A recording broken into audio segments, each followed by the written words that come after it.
जय श्री कृष्ण। मैं व्यास महाराज हिंदू संस्कृति नाम के आपके अपने इस YouTube चैनल पर आप सभी का स्वागत करता हूं, अभिवादन करता हूं। मैं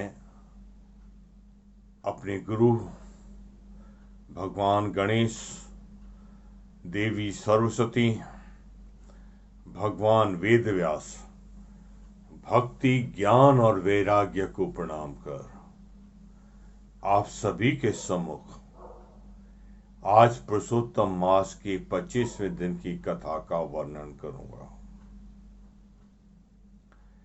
कथा को वर्णन कहने से पहले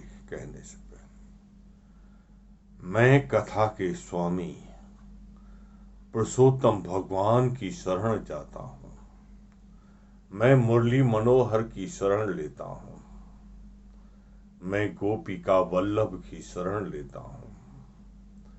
मैं गिरिराजधारी की शरण लेता हूं। मैं पूतना उद्धारक को प्रणाम करता हूं और प्रार्थना करता हूं कि इस कथा को कहने की मुझे सामर्थ्य प्रदान करें। भक्तों,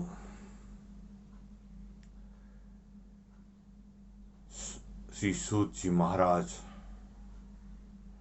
नेमी सारण्य रूपी पावन तीर्थ पर भव्य आसन पर विराजमान है।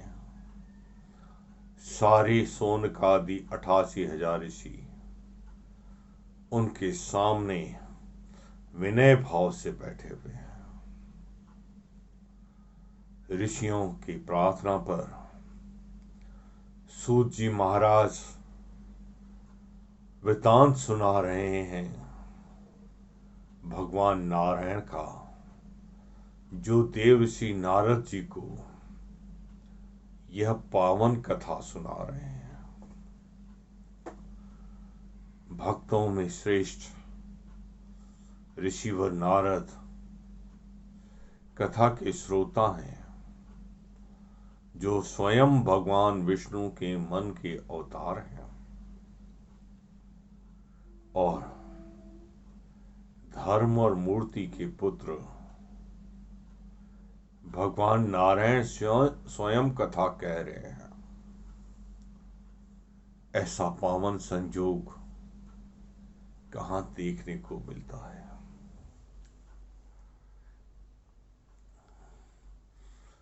भगवान नारायण कहते हैं, नारद जी सुनो। धृड़धन्वा ने महर्षि वाल्मीकि से पूछा, प्रभु, इस व्रत का उद्यापन कैसे करना चाहिए? कृपया आप मुझे वो भी बताएं। तब ऋषिवर वाल्मीकि जी बोले, राजा धृड़धन्वा, पहले दिन जिस चौकी पर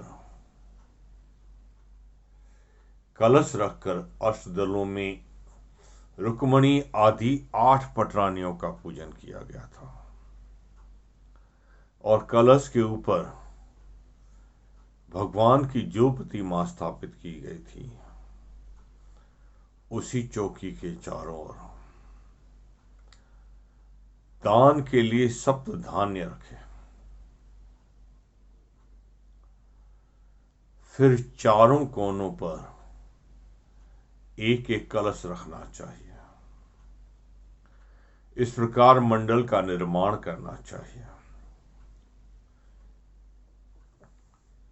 पहली चौकी कलश पर वासुदेव श्री कृष्ण का, दूसरे कलश पर बलभद्र जी का, तीसरे कलश पर प्रद्युम्न जी का और चौथे कलश पर अनिरुद्ध जी का आवाहन और पूजन करना चाहिए। इस चतुर्व्यूह की पूजा एक साथ ही पारण के दिन अवश्य करनी चाहिए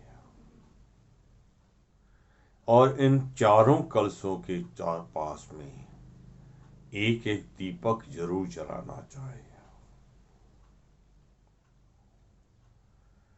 उसके बाद यमुना जी और गिरिराज जी की भी स्थापना करनी चाहिए। गोप बालों के लिए एक स्थान रखना चाहिए।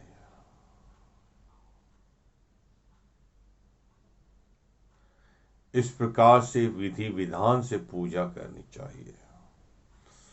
फिर षोडशोपचार से भगवान को सब कुछ समर्पण करना चाहिए।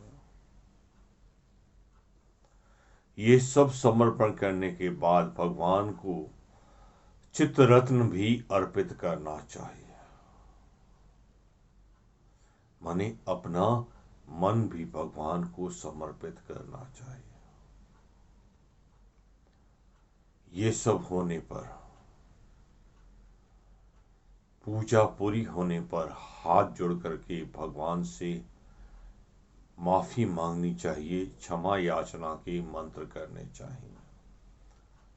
मंत्र इस प्रकार हैं: आह्वानम न जानामि तवार्चनम, पूजाम चैनम न जानामि क्षमस्व परमेश्वर, अन्यथा शरणम नास्ति तुमेव शरणम मम तस्मात् कारण भावेन रक्ष माम परमेश्वर, गतम पापम गतम दुखम गतम दारिद्र्यम एव च आगच्छ सुख संपत्ति पुण्यो हम तव दर्शनात्, मंत्रहीनम क्रियाहीनम भक्तिहीनम परमेश्वरम, यत् पूजितम मया देव परिपूर्णम तदस्तु मे, यद अक्षर पद भ्रष्टम मात्राहीनम च यत् भवेत् तत्सर्वं क्षम्यतां देव प्रसीद परमेश्वर, अपराध सहस्राणि क्रियन्ते अहर्निशमया दास्यो मिति मां मत्वा क्षमस्व परमेश्वर, त्वमेव माता च पिता त्वमेव बंधु च सखा त्वमेव विद्या द्रविणम